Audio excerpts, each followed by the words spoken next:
बिस्मिल्लाहिर्रहमानिर्रहीम। अस्सलाम वालेकुम। कैसे हैं आप सब? उम्मीद करती हूँ सब खैर खैरियत से होंगे। अल्हम्दुलिल्लाह मैं भी ठीक हूँ।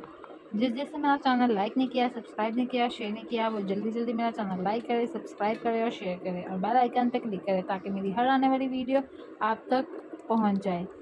जी, आज मैं आपको बनाना सिखा रही हूँ पालक गोश्त। बहुत आसान है, आप लोग इसको ज़रूर ट्राई कीजिएगा और मुझे कमेंट्स में बताइएगा भी। इसमें सबसे पहले मैंने पालक जो है वो और इसको पकने के लिए रख दिया। जब इसका पानी निकल गया तो मैंने इसको ड्रेन कर लिया पानी को और इसको पालक को अलग कर लिया। प्याज लिए हैं मैंने 4 अदद, टमाटर लिए हैं 3, अदरक लहसुन ले लिया है और साथ मैंने सब्ज़ मिर्चें ले ली हैं। अब जो मसाले चाहिए उसमें नमक, सुरख मिर्च, धरा मिर्च, हल्दी, चाट मसाला, ज़ीरा धनिया का पाउडर, काली मिर्च, छोटी इलायची, गरम मसाले साबुत, ये सारे ले लिए। अब मैंने पालक को सबसे पहले इसको पालक लिया और इसमें मैंने दूध डाल के तो इसको ग्राइंड कर लेना है।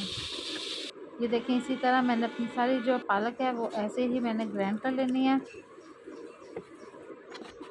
ये देखें, ये सारे थोड़ा थोड़ा दूध डाल के तो मैंने इसको ग्राइंड कर लिया और ग्राइंड करने के बाद इसको मैंने पकने के लिए रख दिया। यहाँ पे ये जो है इसका पानी खुश्क हो जाएगा। जब इसका पानी खुश्क हो जाएगा तो मैंने इसमें ऑयल डाल दिया। ऑयल डालने के बाद इसकी अच्छे से बुनाई कर लेनी है। मैंने इसकी कोई 15-20 मिनट बहुत अच्छे से बुनाई कर ली और इसको मैंने अब साइड पे रख दिया। अब दूसरी साइड पे मैंने पतीली ली है और उसमें मैंने ऑयल डालना है। ऑयल डालने के बाद मैंने इसमें जो गरम मसाले थे, जिसमें दालचीनी का टुकड़ा, बादियान का फूल, काली मिर्च, लौंग, ये डाल के इसको पकाया 2 मिनट और साथ ही मैंने इसमें जो प्याज कटी हुई थी वो डाल देनी है और प्याज को मैंने लाइट ब्राउन करना है।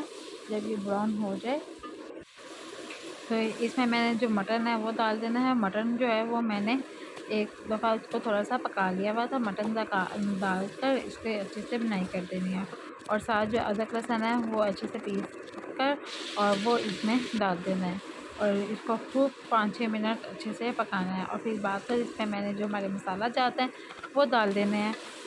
वो सारे मसाले डालने के बाद इसकी बहुत खूब सारी बुनाई करनी है ताकि गोश्त की स्मेल भी चली जाए और फिर हरी मिर्च डालनी है। हरी मिर्च डालने के बाद इसको बहुत अच्छे से पकाना है। थोड़ा सा जब लगे थोड़ा लग रहा है तो इसमें थोड़ा सा पानी डाल देना है। यहाँ पे मैंने 3 टमाटर लिए थे, वो मैंने इसके छिलके निकाल के तो वो भी पकने के लिए रख दिया।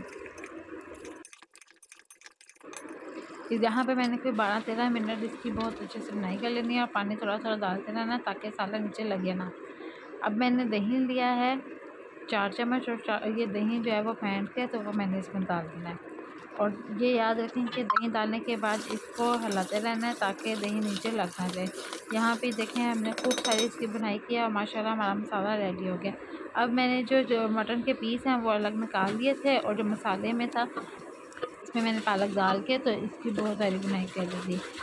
और ये याद रखें, पालक में जो है वो ऑयल थोड़ा ज़्यादा डलता है। अब यहाँ पे मसाले में हमारी पालक जो अच्छे से उसकी बुनाई होगी है। फिर मैंने जो मटन के पीस हैं वो मैंने इस पालक में डाल देने हैं और इसकी फिर से एक दफ़ा बुनाई कर देनी है। जितनी अच्छी बुनाई की जाएगी उतनी अच्छी पालक पकेगी।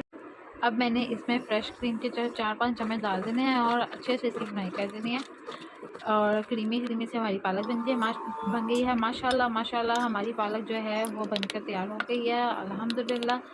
उम्मीद है आप सबको भी बहुत पसंद आएगी। इसको ज़रूर ट्राई कीजिएगा और मुझे कमेंट्स में बताइएगा कि कैसी बनी है। अपना बहुत सारा ख्याल रखिएगा, मुझे दुआ में याद रखिएगा। अल्लाह हाफिज़।